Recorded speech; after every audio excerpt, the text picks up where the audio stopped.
ariko mana ndasavye unkize iyi telefone. Namakubu naho. Rewi ndawubwiye ko iki telefone gisubiye kuyiplanta ntavyo wotahura.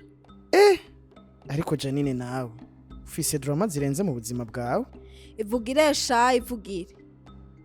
Kandi aha izi stress ni kubera mwege babiri. Aho udashatse kuba drama queen tukugize iki? Ni mwebwe kuya ndabitayeho nshaka kubasomesha. Ndatega amatwi mugabanya amajambo. Mwaramutse canke mwiriwe, murahawe ikaze muri kino kiganiro. Ubuheruka twarabiye hamwe icurucancu rusigura, uno musi naho turabira hamwe icurucancu rufasha mu mubiri. Gutera urucancu mu mubiri bikora umuganga yavyigiye kandi abirekuriwe n'amategeko.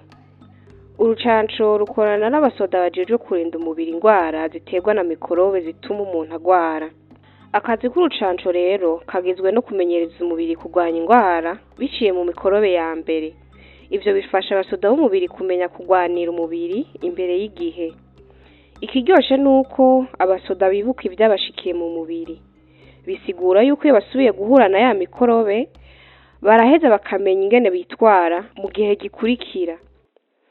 Umunsi rero umubiri wahuye na virisi, abasoda b'umubiri baramenya ko ari ya virisi, bagaca bakora banyarutse kugira ngo bayigwanye hakiri kare atacironona mu mubiri.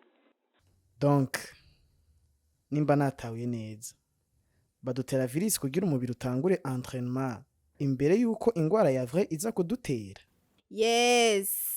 Bakumera ifana. Enfin watahuye. Jesse weho gute? Jewe numva narengewe. Sinzi ico ndibwiyumvire. Rindira twumve ikizokurikira. Ico kizovuga. Ubukurikira tuzorabira hamwe igituma ari vyiza kwicandagisha, mbere rimwe na rimwe akaba ari igitegereje ko umuntu yicandagisha. Naho ubutaha.